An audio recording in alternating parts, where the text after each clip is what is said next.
akan coba untuk langsung saja to the point. Pertama-tama dalam situasi yang penuh keterbatasan di masa pandemi COVID ini, sebenarnya sudah banyak hal-hal yang positif yang terjadi yang menurut saya perlu kita teruskan. Pertama, semua semakin semakin terbiasa untuk bergerak dalam ruang yang nyaman. Jadi banyak sekali keterbatasan kita membuat kita tidak nyaman dalam bekerja, dalam belajar, sehingga kemudian membawa kalau kita ada pilihannya ya mungkin tidak berbuat apa-apa gitu, tapi ada juga yang banyak yang saya tahu berbuat inovasi-inovasi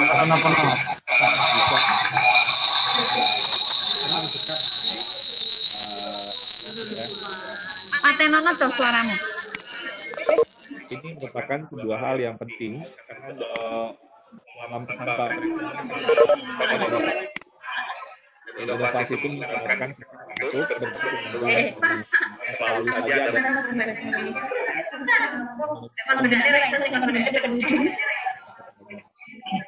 lalu yang selanjutnya banyak sekali masalah dalam pembelajaran, tapi ini sebenarnya membuat kita semua para pendidik lebih berorientasi pada murid secara tidak langsung gitu ya, karena permasalahan pembelajar ya mungkin sesederhana tidak bisa akses internet atau tidak memiliki televisi atau tidak ada listrik dan sebagainya.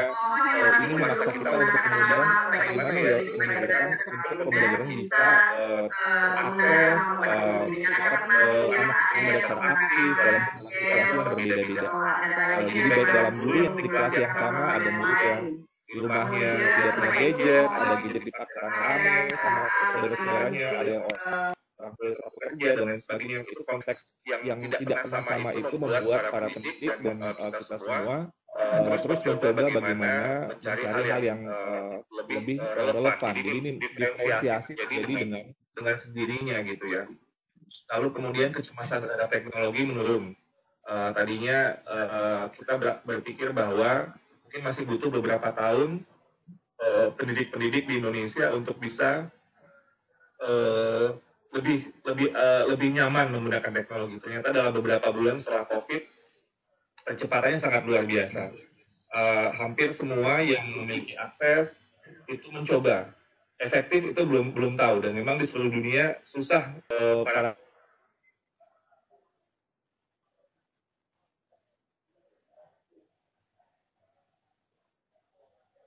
mereka tetap struggling.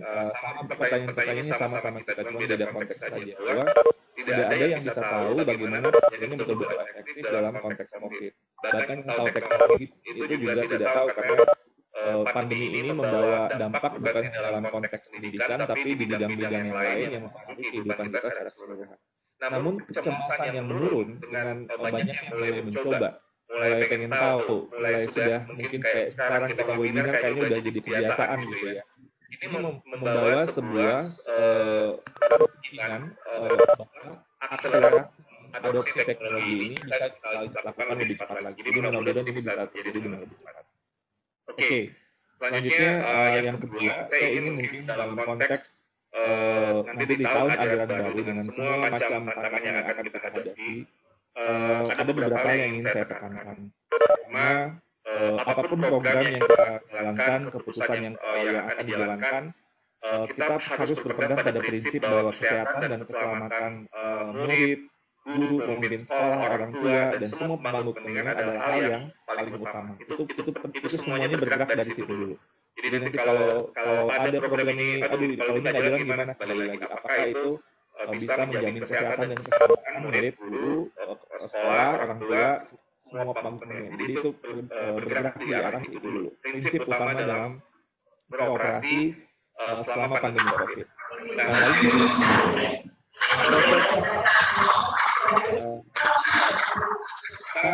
kita harus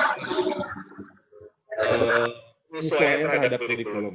Nah, penyesuaian ini tidak apa-apa, jangan khawatir kalau Bapak Ibu melakukan modifikasi dari kurikulum untuk mencari apa yang paling relevan dalam konteks yang Bapak Ibu hadapi. Jadi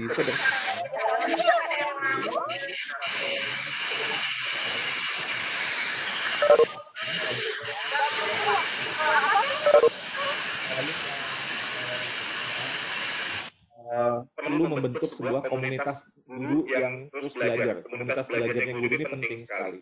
Jadi berbasis di sekolah tentunya guru-guru yang ada itu saling belajar, saling kemudian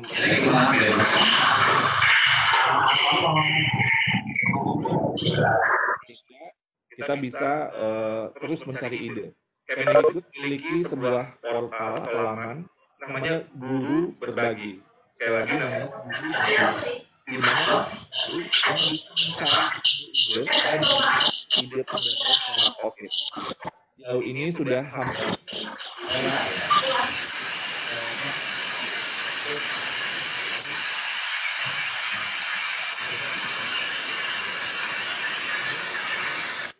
dan juga termasuk pelatihan-pelatihan yang secara gratis itu informasi bisa didapat di laman silakan untuk berbagi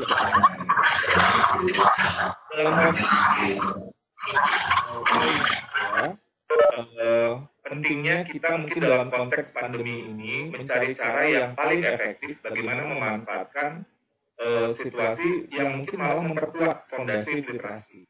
Yang paling penting menurut saya adalah bagaimana tetap melakukan pelibatan murid dengan kegiatan-kegiatan literasi. Ada beberapa hal yang mungkin bisa kita lakukan. Jadi misalnya kita bisa mengajak murid-murid untuk membaca, menugaskan murid-murid membaca karya sastra klasik dan karya sastra kontemporer. Banyak sekali karya sastra yang sangat klasik ya. Klasik itu maksudnya bukan klasik itu jadul gitu ya. Bisa jadi itu jadul, bisa jadi itu enggak. Tapi yang betul-betul menjadi legenda, menjadi dalam ini sastra itu adalah yang betul-betul dianggap kualitasnya bagus banget. Kenapa enggak kita kemudian ini kita perkenalkan kepada murid-murid kita selama masa pandemi. Lalu kemudian kita juga bisa mengajak mereka membaca buku-buku yang membangkitkan semangat, yang menumbuhkan motivasi bahwa harus memiliki sifat tabah dalam kesulitan, pantang menyerah dalam sebuah tantangan. Ini yang menurut saya mungkin kita bisa dari biografi misalnya para pejuang, apakah itu biografi Soekarno, Bung Hatta, Bung Syahrir, semua tokoh-tokoh pergerakan Kartini, baca buku Kartini atau tentang Ki Hajar gitu ya, yang membangkitkan semangat, motivasi bahwa apalagi dalam situasi zaman Belanda dulu, pejuang itu penuh keterbatasan. Namun mereka tidak pernah menyerah, mereka memiliki kemauan yang luar biasa kuatnya dan sehingga kemudian Indonesia merdeka dan yang sekarang kita nikmati. Jadi mungkin ada semacam strategi di mana kita melibatkan anak kita untuk melakukan kegiatan-kegiatan literasi, tentunya yang kemudian mudah-mudahan kalau Bapak Ibu juga memiliki pelatihan literasi bisa membawa misalnya dengan pertanyaan-pertanyaan yang membuka pikiran atau dengan kegiatan kolaboratif, diskusi kelompok. Jadi semacam kayak book club gitu ya, yang menurut saya dalam bayangan saya yang mungkin kalau Bapak Ibu ada yang tahu strategi namanya lingkaran literatur atau literature circle. Itu lingkaran literatur itu salah satu metode yang sangat efektif itu dari semua jenjang, baik pendidikan dasar sampai pendidikan bahkan pendidikan tinggi ini pernah diterapkan sangat efektif sekali untuk membawa kualitas literasi yang semakin baik melalui karya-karya sastra yang klasik maupun kontemporer. Jadi ini bisa dilakukan diferensiasi, tidak harus semua membaca buku yang sama. Jadi mungkin tergantung dengan apa yang bisa diakses oleh murid-murid. Tapi intinya adalah kegiatan literasi ini adalah sesuatu yang bisa kita berdayakan. Ini merupakan fondasi yang sangat utama dalam semua mata pelajaran sehingga murid-murid kita walaupun dalam situasi pandemi sekolahnya terbatas masih bisa dapat mengakses sumber-sumber dan pembelajarannya masih tetap jalan. Jadi ini mungkin pesan saya supaya kegiatan literasi tetap terjadi seperti book club tadi menurut saya itu sangat mungkin kita lakukan dengan berbagai mungkin penyesuaian sesuai dengan konteks yang ada di murid maupun yang ada di guru. Banyak sekali karya-karya sastra yang bisa kita didalami atau digeluti ataupun cerita-cerita tentang tokoh-tokoh pejuang yang sangat luar biasa yang bisa membangkitkan motivasi atau semangat atau tokoh-tokoh dunia yang juga sama. Tidak ada saya yakin tokoh-tokoh yang hebat itu tanpa melalui sebuah perjuangan dalam berbagai kesulitan yang mereka hadapi. Jadi ketabahan dan sikap pantang menyerah itu menurut saya bisa kita jadikan semacam kurikulum yang kita lakukan di atau kita inginkan hadir di kegiatan literasi di masa pandemi ini. Mungkin demikian dari saya, Bu Liza. Terima kasih Bapak Ibu semua sudah bersemangat untuk ikut webinar ini. Semoga kegiatannya bisa mendapatkan banyak.